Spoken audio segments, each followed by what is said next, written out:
since we have one student who had permission to miss class today, I'm actually recording it on Zoom. After that, we'll come back here, but each class will have some time for instruction. We'll probably break it up a bit, have some instruction for the first hour, have some work time, which I expect you will be doing some reading. We may do a few just quick exercises. And then maybe talk some more. And then at the end, at the last part of the class, you'll be here. But you'll have to be here till 12:30 every day. Okay? Does that make sense? All right. I'm just looking for a quick note from Christy.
Okay,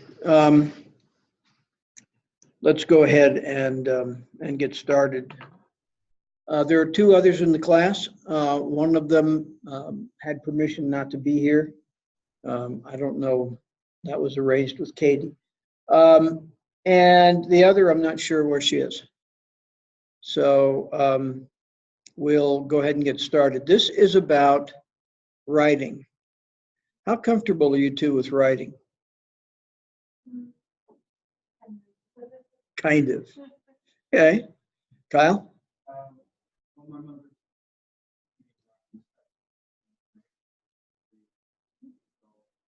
So you have quite a coach. Yeah.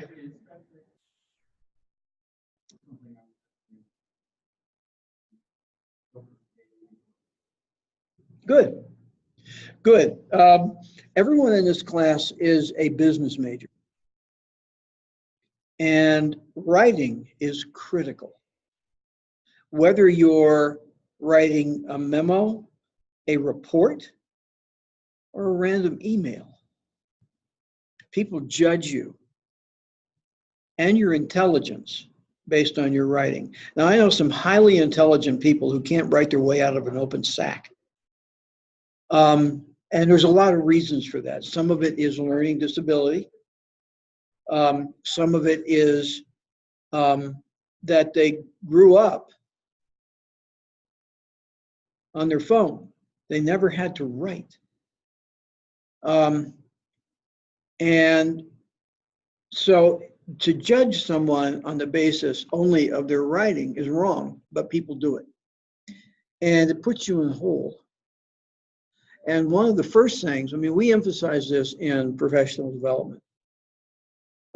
The quality of your writing in your resume, cover letter, etc., is critical to your success in getting a job, but it's also critical to keeping it.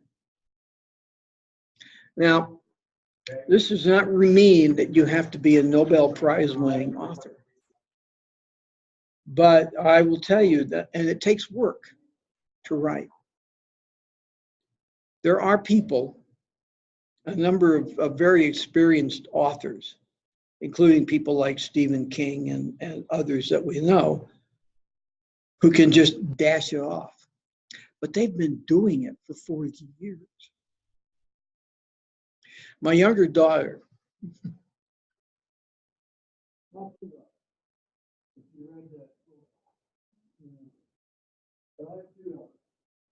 younger one, both of them,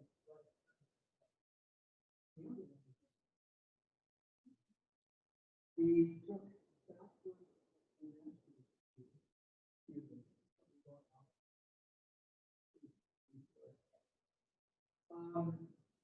in Egypt, and she's about to have her first young adult. Yeah, that's what I thought. So she's right. I am not. And it's maybe because of the author. I also very much enjoy the book. Proofread it. And write it.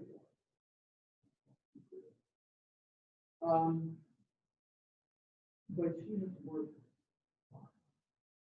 And the thing about writing, until you're experienced, or unless you're writing about something that you know so intimately, that it just sort of flows. And there, quite frankly, for most of us, there are few topics.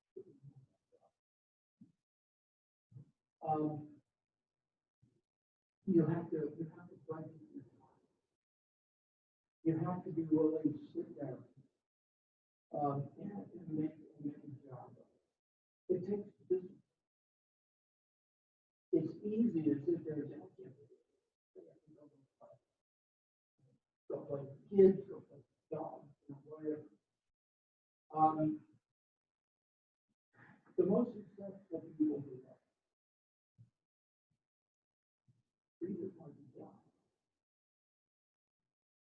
The science fiction writer Isaac Asimov would get up every morning,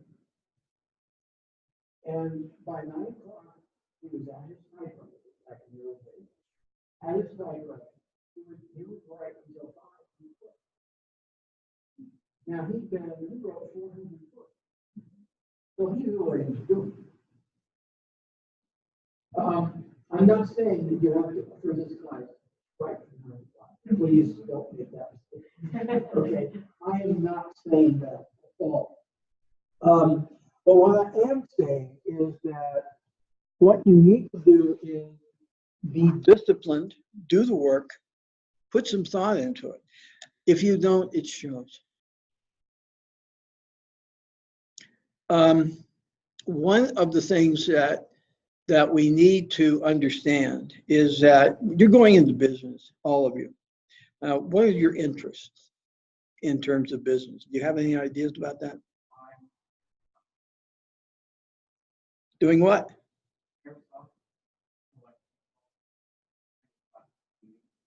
Oh.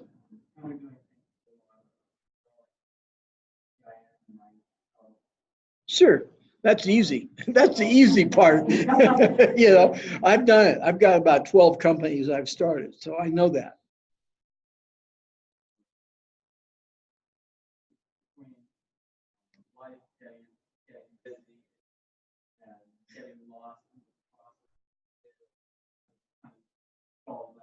Mm-hmm.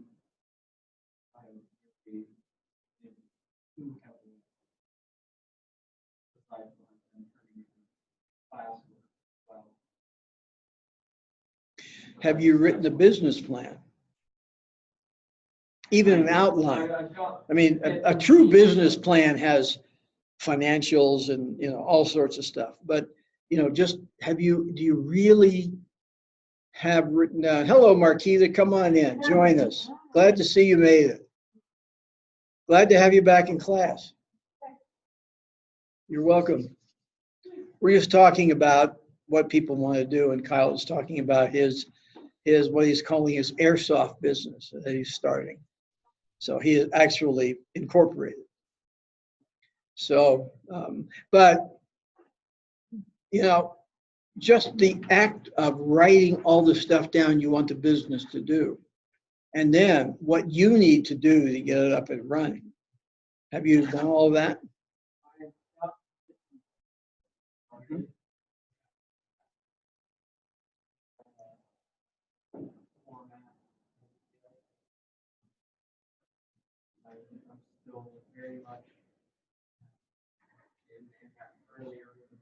Mm-hmm. Yeah. You know, it's a little different if you have like your own LLC. You said it was an LLC, right?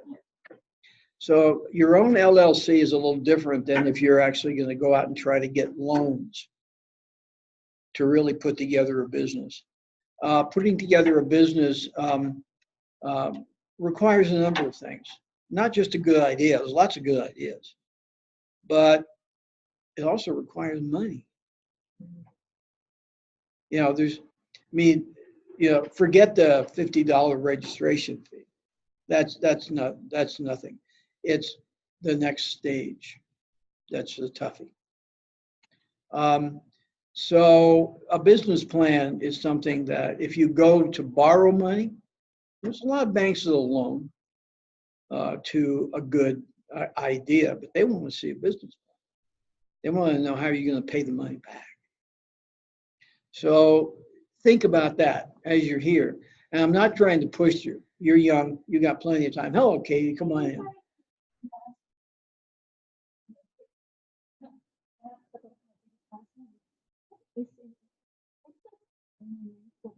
Carol Norton. Yeah.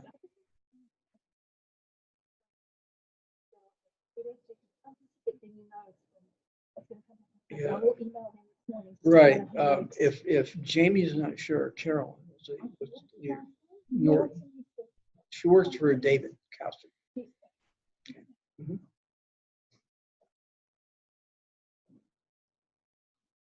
Okay. So good luck. You know, I applaud you.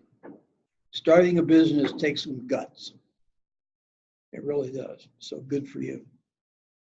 Melissa. No. I'm just knowing you. What do you do now?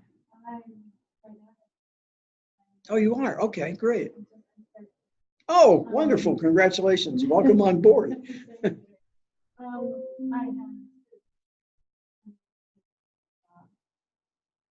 Going back into doing as productive as I figured I've got to do something with my heart. Right. So hopefully, in a couple of years, maybe have different. Super. Super. Been a receptionist, secretary, like that. Well, no reason not to leverage that into something else. Yeah, great. Marquita. Well, everybody's a business major, so what are your plans to do with your degree?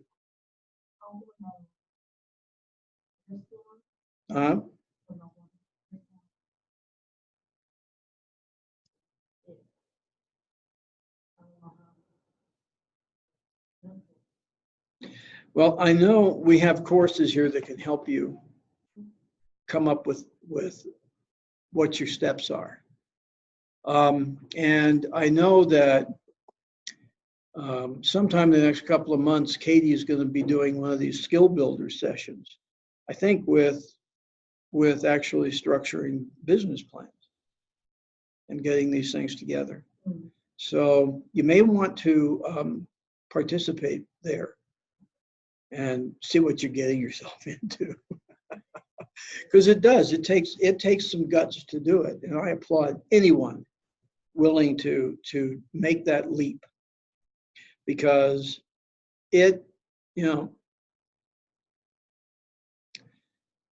when you think you own a business, you're wrong. The business owns you. You don't have a life until you get it really going. So it's tough. Now, Why are we here? This class is about composition, really. It's English composition is the name of the class. Composition means merely writing. Okay. What we're going to do is focus the entire class on one single document and the process of going from idea to finished product. So at the end, the last week of class, you'll turn in your finished product. But along the way, you're going to construct a rough draft. Before that, you're going to do some pre-writing and research before you actually start writing paper. And we're going to talk about formats. I mean, all of you, what mod are you guys in?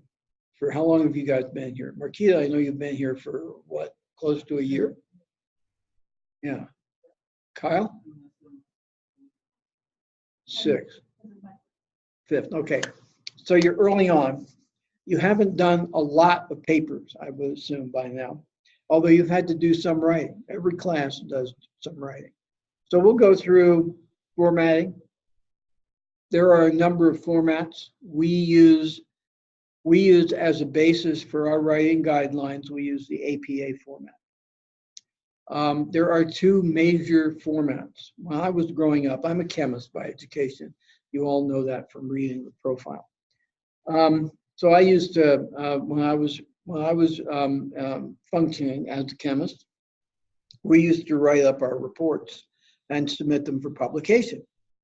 And every single journal had its own guidelines. It was awful, just trying to fit them in.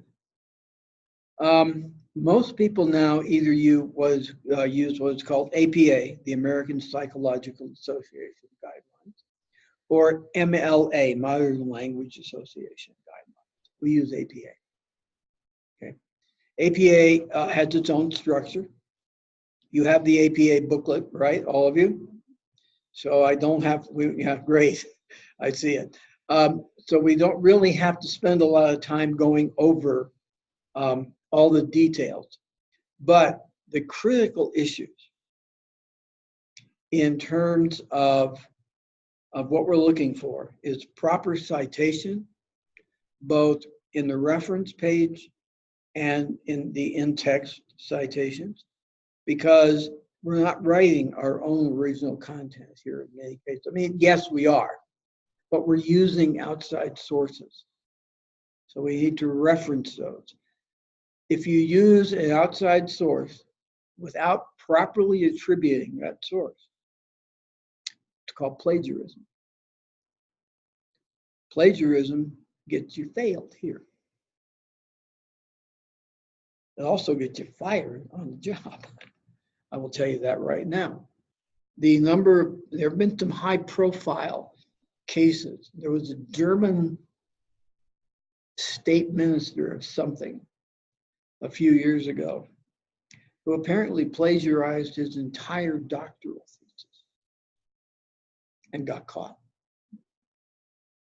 and got fired from a state minister's position. He then ran for prime minister, but it didn't work. But nonetheless, high profile cases where people have done this. So we need to remember that we do this. Now, does that mean that everything you say has to be attributed? No. There are some things, like the sun rose this morning, been written by 1 million people. Don't worry about it. But if you are using a source and taking an idea from a source or quoting a source, we need to do that. Paragraph structures, sentence structure. We'll talk about those in a bit as well. The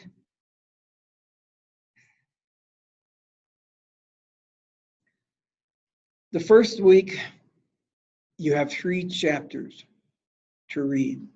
If you look at in Canvas, if you go to course media, you'll see some readings in week 1. It's broken out by weeks, and there's some readings. All of those links work. I checked them out already. Okay. To our book, we do not have a formal hard copy text for this course. What we have is what we call OER, Outside Educational Resources. And these are materials that we have the rights to use. Yeah, you got that from Kim, right? Yeah. Keep it. The Longman Writer, which is the text that Kyle has over there, is useful. And I will take some things out of it as we go through the course. It's the text we used to use. But we've gone to something a little different here under the Blend Ed structure. And one of those is this online e-text. Personally, I'm kind of a Luddite. I prefer to pick up a book. I don't mind having my Nook when I'm traveling because I can carry 25 books on a 6-ounce piece of metal, right? But I prefer that. So if you want to get the text from Kim, do it. First thing this morning on break, just go ahead and get it. As I said, we're not using that book specifically, but it has a lot of good information. Okay, so we're going to talk first about reading. Now, reading educational material is not like reading a novel. Some people I know can read a novel and quote it back to you word for word. You hand them a textbook, let's just say a psychology class,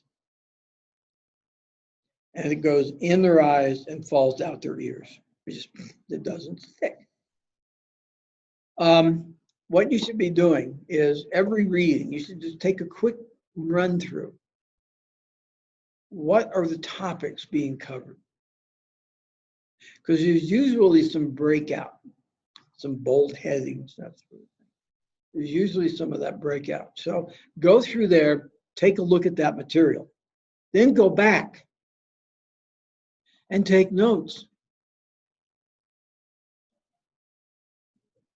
Do it the hard way. Use your hands. Let me tell you why. There is a tremendous amount of research in learning that has to do with using multiple parts of your brain simultaneously. Now, we all know that those of us, well, I won't say we all know, those of us who could not memorize a poem to save our lives. I ran into this in high school English. We had to memorize Shakespeare's sonnets.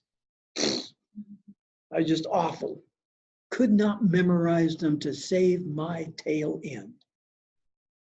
And yet, to this day, I can sing the music I grew up with. Why? Because looking at something or hearing it uses one part of your brain. Hearing words and hearing music uses two parts of your brain. Anytime you use multiple parts of your brain, you enhance learning. You enhance the memory. You enhance the integration of that information. That's why I say take notes. Write out the important stuff. Usually the important stuff in any paragraph you read is going to be in the first 1 or 2 sentences. The rest of it is illustration, usually, not always. If you're reading scientific writing, that's a different story. But we're not doing that here, so don't worry about it. But take notes. There, you're using your visual stimuli And then when you have to add motor coordination to it, again, you'll learn it. And you'll learn it well. So when you're reading, do that. Right? Not on a keyboard, that's different. It might work for some, and it may work more and more as your generation now becomes more experienced. I learned how to use a keyboard on a manual typewriter. So I beat the dickens out of this poor thing. But the thing is, it's a different issue. And when you're writing, it flows different rather than typing. Typing, until you're a really experienced typer and visualize the words as you're trying to type them, instead of visualizing each individual letter, then it's a little harder to integrate that. So think about that. It also slows you down. Another key to learning is not to try to put in too much too fast. So when you're taking notes, it's slowing you down. So reading is really important. The other thing is, when you're reading, now I know a lot of people don't like to read, but reading is how you learn to write. You get used to the flow of sentences. You get used to the proper use of punctuation. And then the more you see that, you also get a bigger vocabulary. You know, our working vocabulary for most of us on a day-to-day basis, 1,500, 2,000 words max. And yet, there are millions of words in just English. And if we happen to speak another language as well, we've got millions of words there too. Okay, so the thing about language is understanding the meaning, the use of language, understanding the use of words and the structures of sentences. Now, in this particular class, there are a couple of things that you're going to be looking at. You'll note, you too, huh? Yeah. Yeah. Yeah. Well, feel free if standing is what you need to do. It won't bother me because I do that a lot. And I do it a lot because these chairs here are absolutely terrible. They're made for stacking, not for sitting. So, yeah, when I go into the library, I go get one of the soft chairs. But yeah, so if that's what you need to stay awake, or if you're like me and you start getting antsy after you sat for a while, stand up. It won't bother me in the slightest. We have lots of videos besides some of these other topics here that we have in the readings. The videos, as a rule, are relatively short. Every now and again in these courses, you'll get one that's much longer. Or I may refer you to a video that is, again, much longer. But I will also try in a very long video to tell you what segment is the guts that I want you to take away. So if you're looking at a video and you say, that's an hour and 9 minutes long. I don't have an hour and 9 minutes. Well, maybe I only want you to see 5 minutes of it. So I'll try and let you know, if you see something like that, where the real guts of the video are from my standpoint. These have been fairly carefully chosen. So there's not a lot of frivolity here. If I want a frivolous video, and I've got a beauty for my professional development class about social media, it's not in the shell. I show it in class only. And the reason I do that is it's a YouTube. And I don't know if you know this, but you often have to have permission to use a YouTube video in the classroom. So we don't, as a rule, anytime you see YouTube here, it's been vetted by a school. But I've tried to have a couple of them put into classes and been told they won't let us use it.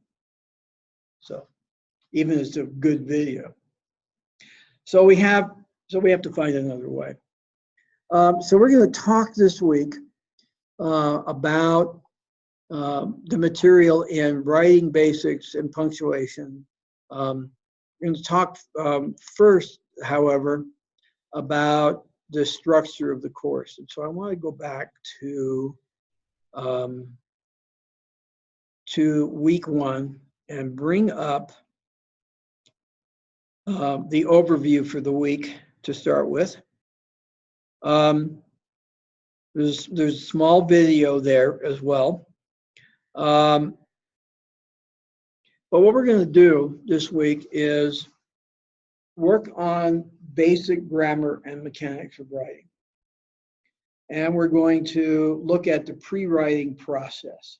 Pre-writing is what you do really. You're not writing the paper. You're putting down thoughts, ideas, maybe a quick outline of the paper. Outlining is something that people seem to hate. I always did. Now I understand it much, much better. But it's a very good way to organize your thoughts, because you do your outline and you go down and you start looking at it and you say, well, that doesn't work. So you change it. Think about it. Okay?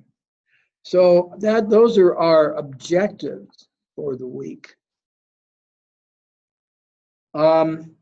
I'd like you to do, since the only person in class that I've had in class before is Marquita, I'd like everyone to do the introduce yourself little exercise. You've already read my profile. I don't figure I have to do it. But my profile is there in a couple of different places. So you know a little about me. I'd like to know more about you guys. We have had some talk just now, which is good, but I'd like to have more. There's a readings and tools in every one, but you'll note that there's no link in readings and tools. You have to go back up to course media to get that link. So you've got 4 chapters that you're going to be reading. Remember, we anticipate you doing much of your work outside of class.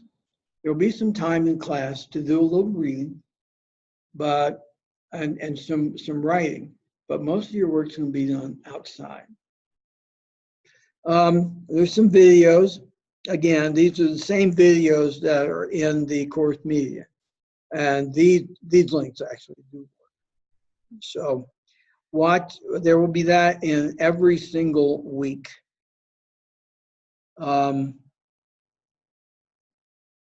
There will be a discussion, an assignment, and an assessment every week. Okay? This week's discussion is something that we want to talk about, because this is the place where we actually get started on our final project. You're going to choose a topic. Okay. What you'll be given is a lot of ideas about how to get started. How you choose to get started is up to you. I can't tell you what works for you. Maybe you don't even know yet. So I would suggest you try them all. And then the one that really seems to click with you, make use of. There are very few right answers. in getting started on a topic.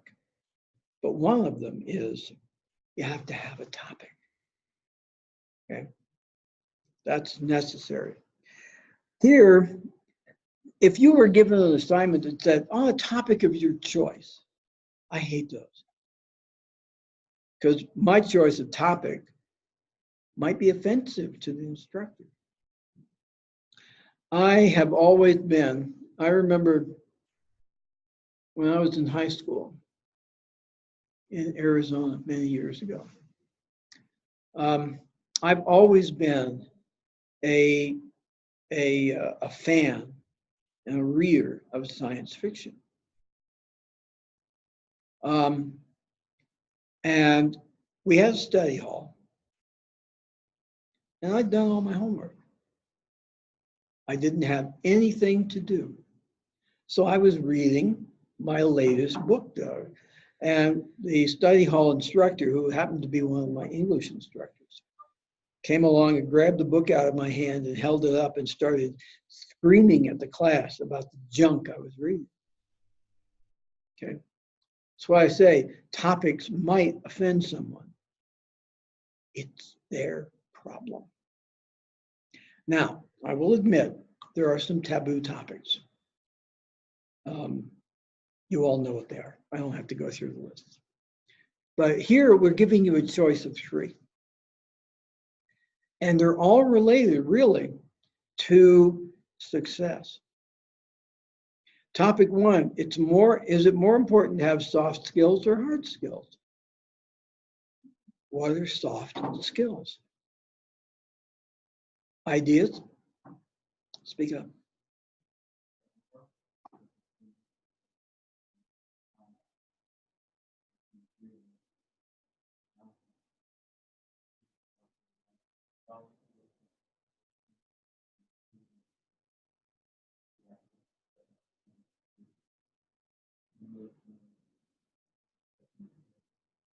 Right, so the soft skills are communication, teamwork, etc. I'm saying this because I'm not sure the microphone picked up what you said. Okay.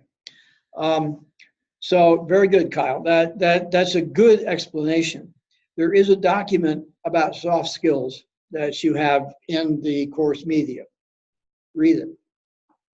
Soft skills are also skills that are often what we call transferable skills, meaning that it doesn't matter if you're an auto mechanic or an astrophysicist, you can use those soft skills, communication, teamwork, etc. They're critical. Okay. So, so what's more important, soft or hard skills? Okay. So in all cases, you need to support whatever it is you decide with a little bit of research as to and look at what soft and hard skills are needed in your profession. You can probably figure those out. Kyle named accounting as a hard skill. And believe me, people taking accounting think it's a hard skill, all right. In reality, it's just addition and subtraction. But it's knowing what to subtract and add to what, that's the skill, right? So another topic is how do the skills you're learning in Gen Ed courses apply to your future career? So what are Gen Ed courses? This is one, you got it. This is Gen Ed. Yeah. Yeah, I'm glad to see that class. I really am. We need to be able to do that. History.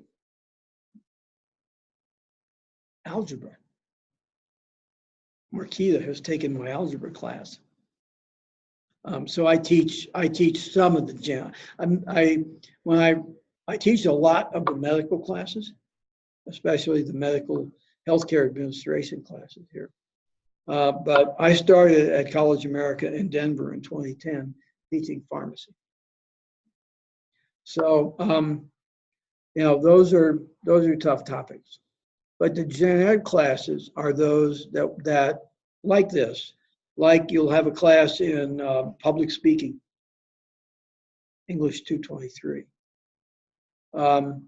You'll have classes in your professional development class, your CSS 101 class, psychology of motivation is a gen ed. To a lesser extent, I think the APP 101 is as well, because everybody has to take it. But these are the classes that really hone our soft skills. And they give us a broad education. There's a couple of articles that you'll run into in your reading that talk about the importance of soft skills. So, the importance of having a general education. It's really disconcerting, and some of it is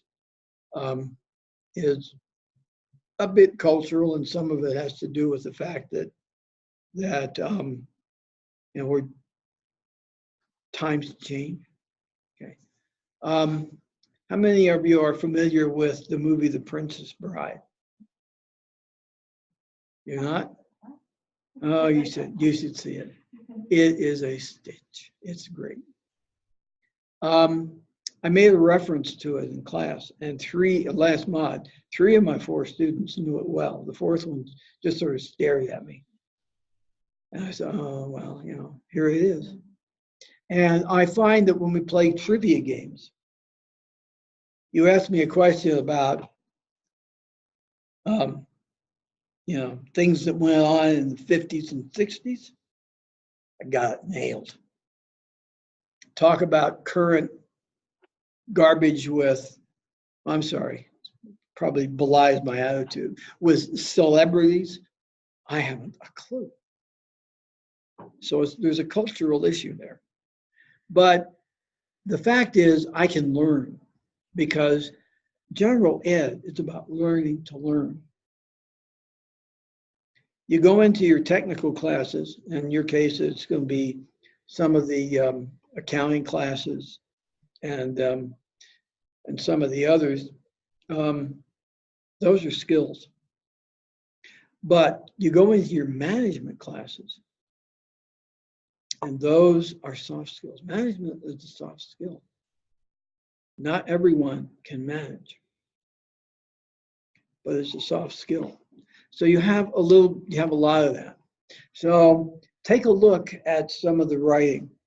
The last one is a little bit different, and it's convince a friend, family member, or coworker to consider earning a college degree. Now, notice it did not say anything about coming to College America. This is about talking to people about the benefits that you are going to derive. And by extension, they could derive from getting a degree in college. I don't care what that degree is. You've taught from my profile that I'm a chemist by education. My degrees, both degrees, bachelor's and master's degrees, are in chemistry. And I went into the pharmaceutical industry as a chemist when I got out of grad school. Over the next 20 years, 25 years, I held 5 different positions in areas that didn't exist when I was a student. So another thing about a college education is teaching you adaptation. The ability to roll with the times. Now, there are some people I worked with in the pharmaceutical industry that were chemists, and they were, by golly, going to stay chemists all of their lives. And God bless them, more power to them. We need people who stay put. We also need people who are willing to get up and go splash in a different pond. So, think about some of these as you pick a topic. Don't just throw a dart. Think about each one, whether you know about it, who can help you learn about it. You've started a business. Who helped you with that?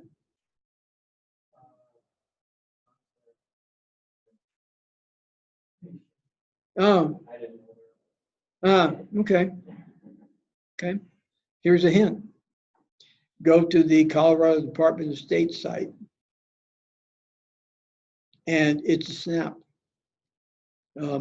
As I said, I've done this a lot. I can start a company, have an EIN, and everything I need in 20 minutes because I've done it. I mean, it's not magic. I have no special skill at it. I've just done it a lot. And so, but that's one way of doing it. So the people who helped you, what did you learn from them?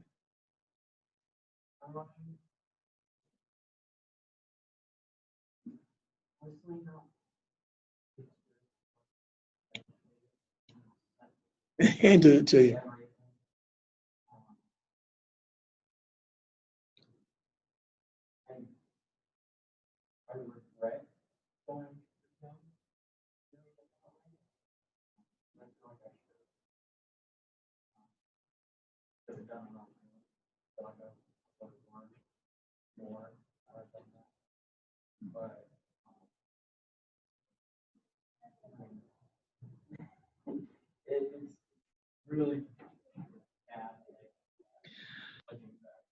Okay, well, let me encourage you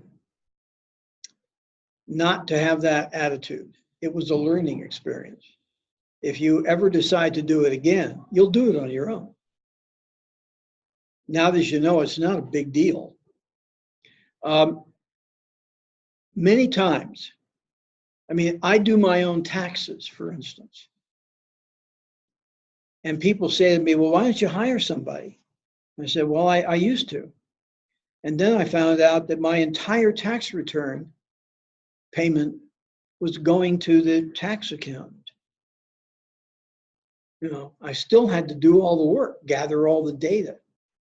And what did they do? They plugged it into TurboTax.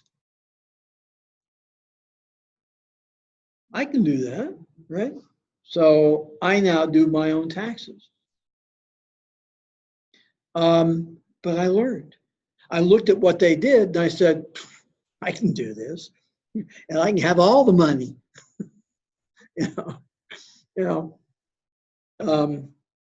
Less the cost of the tax software, which isn't all that much. No. In fact, that's a good business to get into, doing taxes. But the point is, every experience you have should be a learning experience. So I encourage you to look back and say, okay, I did that. Now I know what to do. Don't need to do it again. Been there, done that. So, but all of these things. Look at this. You have lots of sources of help. Think about where you can learn. We have lots of good stuff in this course shell that you can learn from. Go out and find more. You'll find that my post in this week's discussion, I actually reference that book that you have there, The Longman Rider, because it's good. Why shouldn't I? And I don't need to own the text to reference it. Now, if I quote huge passages, that's a different story. But go out and look for other sources. Look for help. Talk to your friends. Talk to your family. Ask yourself, what do I know about these things? Number 3, I would hope that you could write down 3 or 5 reasons that you're here that would be useful starting points if you chose that topic. Okay. All right, let's take a break. We are a couple of minutes late, so let's take a short break, and we'll come back and talk some more. It's critical to getting started on the project. Choosing a topic. Okay, so the prompt here, or your assignment, is to actually do a couple of things before you actually start writing. One is choosing your topic. Now, when you choose a topic, there's a couple of things. When you're looking at topics for anything that you're writing, a couple of considerations. Who's your audience? Well, in this case, the audience is going to be all of us in this classroom, right? Because we're going to work together on these things. So going to be all of us. Second off, you need to know, what are the requirements? When is it due? Well, we know when it's due. Your rough draft is due in week 3. Your final will be in week 4. We know, but what's the length? Well, if you look at the length requirement, it's 500 to 600 words, 2 to 3 pages. Okay, not a huge amount of material. But also it says to me, your topic you need to think about keeping your topic and your thinking on the topic to a narrow subset of the possibilities. Because you can write volumes on all of these, really literally. You could write hundreds of pages. That's not what we're wanting. So we have, so you want to look at that, okay? What kind of writing is it? It's not fiction. It is writing to lead the audience to agreeing with your thesis. Now, what's a thesis? A thesis is, what am I saying? In the case of, is it more important to have soft skills or hard skills? So your thesis is either going to be, it's more important to have hard skills, or it's more important to have soft skills. And then your paper is to convince me and the others in the room that your thesis is valid. Okay? How do the skills apply to your future career? That's a little squishier because you don't have an either or in the topic. But look at maybe 1 or 2. Narrow it. Keep it narrow. Because what you want to do is say, is have a topic that you can say enough about to convince the readers that you know what you're talking about and that your point is valid. But broad enough that you can actually say something in those 500 to 600 words. Okay. Now that is text. That doesn't include title page or reference page. And 2 to 3 pages does not mean 1.5. It also hopefully doesn't mean 5, because I have to read it. Okay, this is not a giant class, 4 people, not a giant class. So that's not too bad. But I've had up to 12 people in classes like this. When I have to read 12 papers, I really don't want a bunch of people giving me twice as much as asked. The other thing about, especially in business, conciseness is critical.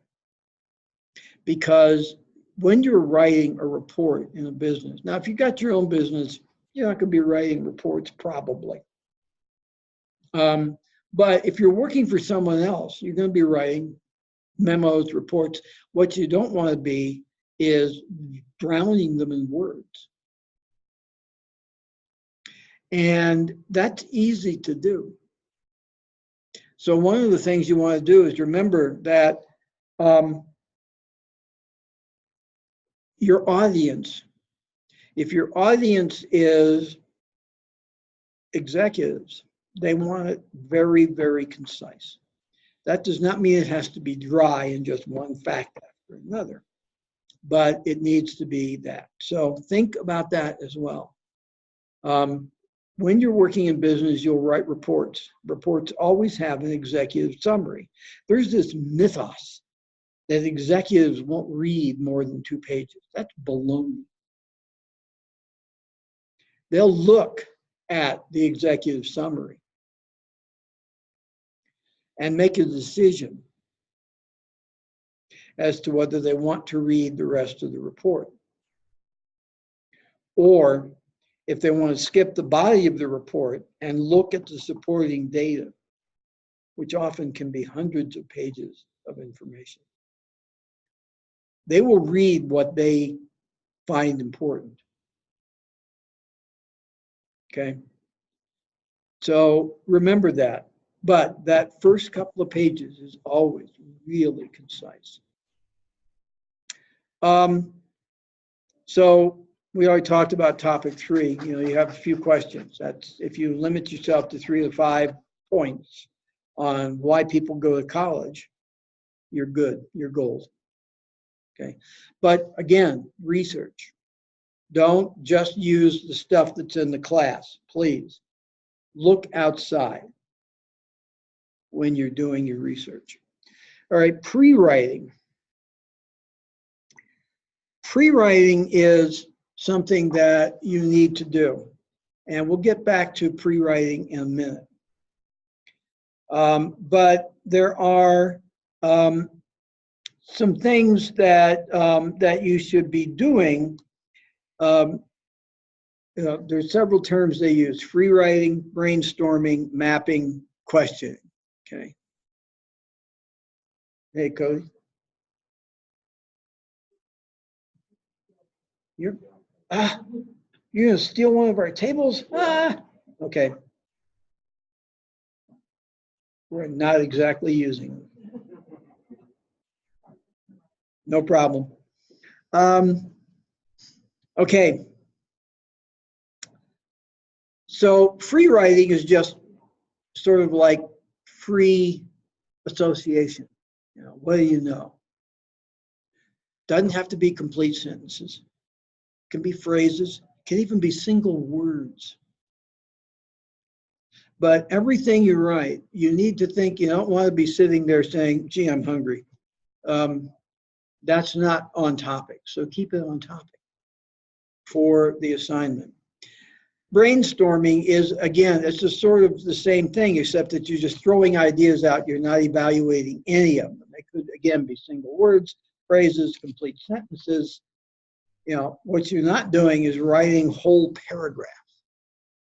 Ideas, what can be useful? And those ideas for brainstorming could be find a source for something. Or talk to my friend Bob about his experience with this. Okay.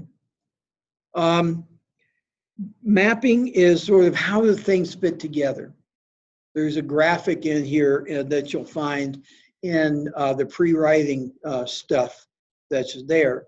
You know, just sort of what's your central thesis? How does it relate to other things? How do things relate into it? Sort of where are they connected? And it doesn't have to be something that really is any particular order, other than thinking about how it is they're connected. What you don't want to have is a set of stuff over here and then unrelated some other stuff, especially in a very short paper like 2 pages, 2 to 3 pages. So you want everything to be interconnected. Questioning, okay? Questioning is sort of like, what if I didn't have this soft skill? You know, if you didn't have a specific technical skill, you might not get the job. But what would happen if I didn't have the ability to work in teams, say? Okay, why is that important? All right. So these kinds of things you might want to do. So when you do that,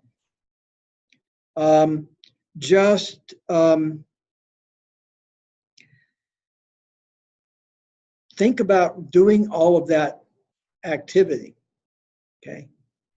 We'll get back to why you have to do it in a minute. But then post after that, after you've done it, look at these questions here. What do you already know? Why is it that this one attracted you? Okay. One of these topics, I would hope, will ring a bell with you, resonate with you. So why? Okay. That's really something to think about. Where might you learn more? Friends, sources. The internet is a beautiful tool. Use it with care, because for every really useful bit of information out there, there's probably 4 or 5 that are a waste of time, people's opinions. Sources. Go back and look at your APA booklet as to how to reference sources and how to do in-text citations as well. Okay. Yes. If you use the APA template, it can be useful, but that's nice when you have that template. What if you don't? Just be sure. Check them over and make sure. Because all of your assignments are going to go through VeriCite. You all know what VeriCite is. It's a plagiarism checker. One of the things it does is it looks at the format of your references. And it will ding you if they're not right. Now, I look at a VeriCite report, and if I see that someone is at 5% copied, it's hard not to write without something matching something someone else has written. You get up above about 25%, 20 to 25%, and that's when it starts concerning us. So I go look at the VeriCite report. And sometimes I look at it and it says, okay, all right, let's reformat these references because that's part of the problem, right? And that would usually fix it. So we look. We don't just say, oh, your VeriCite score is 43%, so F. We don't do that. We look. We're smarter than VeriCite in some ways. But it helps us pinpoint where we have to look. And that's the key, okay? And it helps us pinpoint where we have to go back and give you the feedback that says, here, fix that, and it'll be okay. Also, if you turn in an assignment on time, and I tell you to fix something, you fix it, you're liable to turn it in late. I won't count it late. Okay, if you've turned in the original on time, I won't do that. All right. So, what do you post in your discussion? What did you do? You don't have to use just one pre-writing activity. You can mix them up. Okay. Why did you choose the ones you chose? In some cases, it's going to be, well, it just seemed to be working for me. I just had all these ideas, and so it was brainstorming or free writing. Just wrote them down. What was hard? What was easy? Okay. And look at, finally, you're supposed to actually tell us why you chose your topic. Maybe not finally, but somewhere in your post. Why did you choose the one you chose? How did pre-writing help you? The usual rules. Initial post by Wednesday at midnight. Responses by Saturday at midnight. And you have to respond to 2 other students. Okay. I will be reading and probably making some small responses myself to you. I will not probably spend a huge quantity of time doing responses. But you will get some comments from me. So the usual rules on posting and discussions. Courtesy. Courtesy is principally required here. I don't want to see, you know, I've never seen anyone actually here say, "You dummy," or anything even vaguely close to it. So you guys are really good about maintaining that. But your responses need to be substantive. "Oh, I agree with you, that's great," is not a substantive response and won't count. Your posts, your initial post needs to be 150 words, a couple of paragraphs, at least. Please don't make it 600 words. Okay? Because I actually do read them. So your responses should be about 50 words in a paragraph. Should have some meat to them. Ask a question. Invite further dialogue. There's nothing that says that you can only post 2 times or 3, I mean, your primary and 2 responses. Nothing says that's a limit. That's a minimum. Okay, in all of these cases. So do that, and that's going to be this week's discussion. So start thinking about it. Remember, your posting is after you do steps 1 and 2. Prepare a topic and do the pre-writing. Okay. So let's now go back and take a look at the assignment for the week.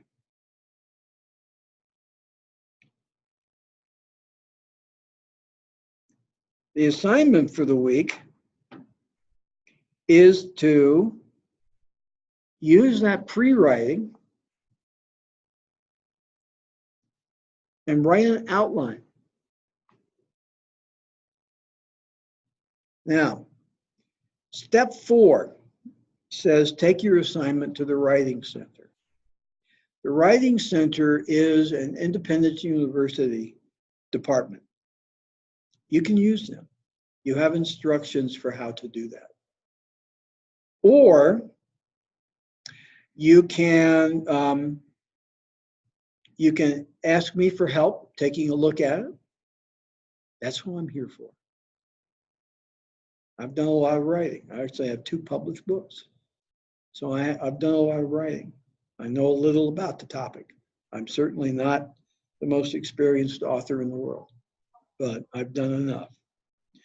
An outline. What is an outline? Well, more or less a structure. Remember, your paper is going to have, we're going to treat these as like 5-paragraph essays. Remember those from high school? Hated them, didn't you? Yeah, me too. However, they're a good model. And it doesn't have to be 5 paragraphs necessarily. But the 5-paragraph essay, there is an introduction and a thesis statement, then supporting information, the next few paragraphs, and then a conclusion. Okay. With APA format, there's a cover page, class, title of paper, you know, your name, date. Can you put my name as the instructor? I don't care. That one I'm neutral about. Then the body of the paper, and then the reference page as a separate page, right? You need at least 2 references. Yeah, yeah, at least 2. More is perfectly fine, but 2 is the minimum. Okay. All right. The other choice you have, you can go talk to Laura in the Student Success Center. She's really good. There may be some others. Katie is real busy. She used to do this too. She's real busy. If she has time, she will help you. She's very concerned about your success, as we all are. Or you can actually use the Independence University Writing Center. But if you do that, remember that you need to make an appointment, get it sent in, and give them 24 to 48 hours to respond so that you can incorporate their comments. If you use the Writing Center, they'll send you a response. Make that part of your submission so that I can see what they're doing. Okay, easy enough. Just upload it. Different title than your paper. You can put 20 or 30 documents into a submission box. Doesn't matter, as long as they have different names. And that different name can be a different suffix, like a docx, an XLX, a PPP. Okay, it can be the same name but different suffix. So it'll go in. All right. All right. So the outline. There's some examples here. Look at them. In fact, what we're going to do fairly soon is take some time for about an hour and have you start looking at some of these things. Okay. Now, there are rubrics for grading assignments. You'll see what they are. We look at spelling, grammar, mechanics of the paper, of the outline. Remember that grammar, we're talking about, subject, verb, agreement, and that sort of thing. We'll talk about structure of sentences in a bit, probably in class on Wednesday. Since at 11:30 we're out of here for the other thing. Content. We look at content. Writing Center here is a part of it that has some points associated with it. If you use me or Laura, just, if you use me, well, I know it. That takes care of the Writing Center. If you use Laura, please ask her to just shoot me an email that says that you met with you. If you use the Writing Center, just enclose that document. That should be an easy 10 point to get. So it ought to be pretty straightforward. The rubric here, this middle one, content.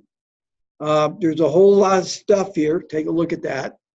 Of what we're looking for. That will give you an idea of what to include in all of these. So always look at the rubric to see what I'm grading you on. We won't go over them in class. Okay. All right, so that's the assignment for this week. Let's see, back here. I want to take a look at assessment. Now we have an assessment. This assessment is something that you should take after you have done the reading assignments for the week. And it will be about grammar. Now, when you're writing, hello there. No, go right ahead. They already took one of them, so you can have this one. Yeah, Cody and Amanda came in.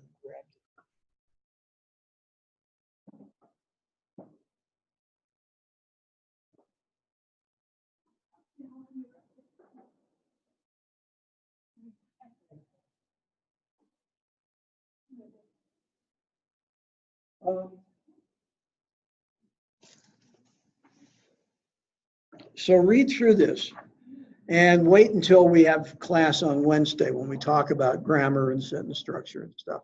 But when you're writing a paper, what is one of the principal rules that we should follow? This is really a mechanical issue. Think about it. Pardon?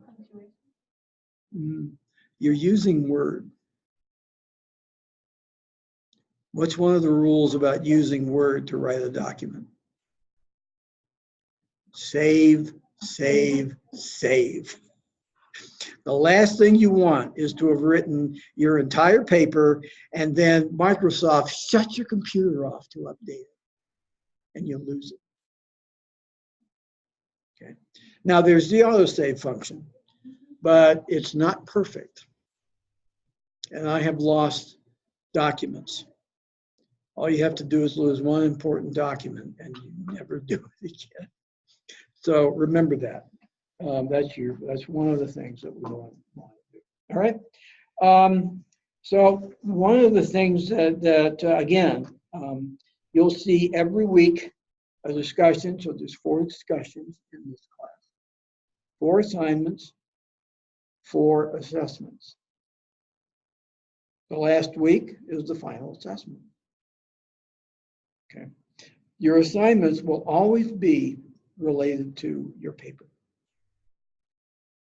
and making progress. Okay. Questions? All right, well, my voice is giving out. So I'm going to just suggest at this point that you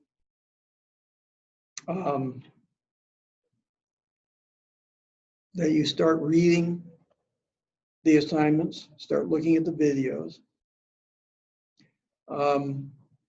and get familiar with these chapters. These chapters are lengthy in some cases. The first one is actually pretty long, about college writing and stuff. Well, it might be chapter 2. One of them is like 70 pages. Skim it. I really suggest you skim through it, pick out the topics that you really want to learn more about, and remember, take notes. It'll be useful. You can use your text as a reference. Okay, you can use the Longman Writer as a reference. You can use some of the videos and other things as references. But I'd like you to also look outside. Get used to doing research. We cannot possibly have everything you can use in these courses. Okay, so go for that for a while. It's now about 10:20. In an hour, we'll head to the theater. Take a break? Go ahead. And if you two want to take a short break, go ahead too.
Okay, for the person who is listening to this recording, please send me an email through Canvas with the word Lugano, Lugano, in it, so that I know that you've actually listened to this video and this Zoom session.